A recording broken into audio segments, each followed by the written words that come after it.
If you're on a dating app and think you've made a love connection with someone, please pump the brakes.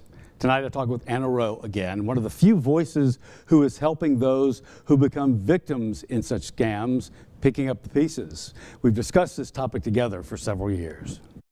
If anybody's heard us before, it's been a year or more probably since we last spoke. So this is a long game event.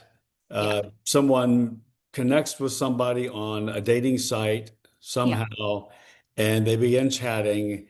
And at that point, the game is on for the perpetrator. I'll call them, and their end game is to be given money. So it's not like they're stealing it, but be given money by the victim who thinks they've met somebody and are maybe falling in love online. That's right. And it's important to distinguish between people giving the money, or in the majority of cases, it's more that the scammers asked to be loaned the money.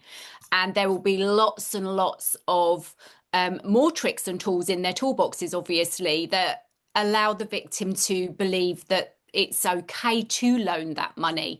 And one of those things that is being used more and more, actually, and it's really good to talk about, is the cloned bank account, or a fake website that is made to look like a legitimate bank account.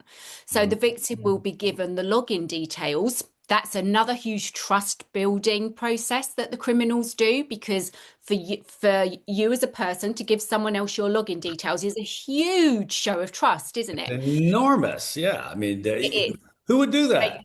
It's what this is what you would think. So that is a massive, massive show of trust. So they will send the login details to their own bank account, albeit fake, but the victim doesn't know that. The victim will log in. They will have been asked to make a transfer for the character that's been created.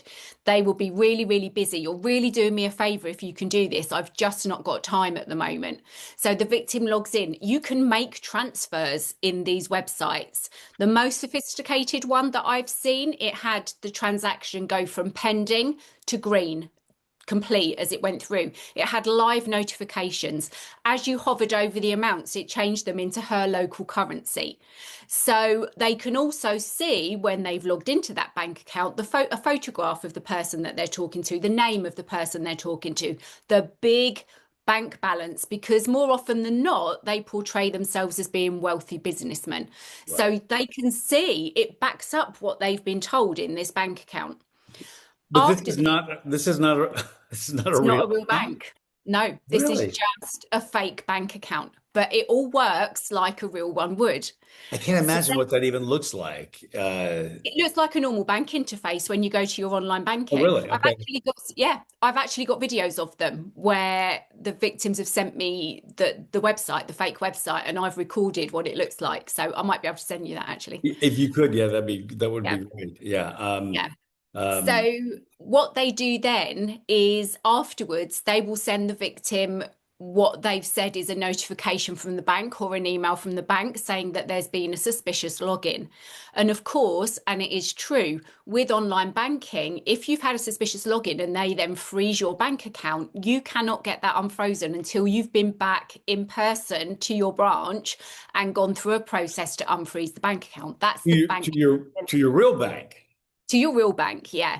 That is what actually happens with a real bank. And lots of people, when they've frozen it by mistake, have had that where they're literally stranded without money. So this does happen. And of course, the victim will have that knowledge about those kinds of things. So they're thinking, oh my God, yeah, that does happen.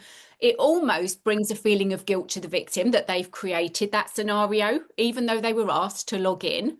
But of course, a few weeks down the line, when that character then needs money to finish the contract for the business, or they're not going to be able to get home, or something important medical crops up, they then say, look, I really hate to ask, but you've seen I've got the money. Would it be possible to loan this to me until I get home? And that's how they then get the money from the victim. And I'm trying to figure out, though, what if these people have the money, or they seem to have money, Why would they need to loan something? I don't quite. It's because the bank account gets frozen. So through that process with the fake Uh, bank account, they then freeze it and then they're in need of the money. They're isolated until they get home. They can't get home till they finish the contract. That person who's already been manipulated to believe with fake video calls, with the voice clones, that this is a real legitimate person, they're then faced with this dilemma. I can help. I've seen they've got the money. I really want to do, the best I can for this person that I've got this connection with now.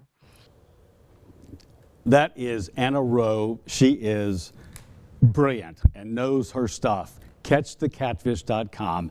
And each night this week, we're going to be talking about different aspects of online dating scams that leave a trail of destruction for those who become the victims of them.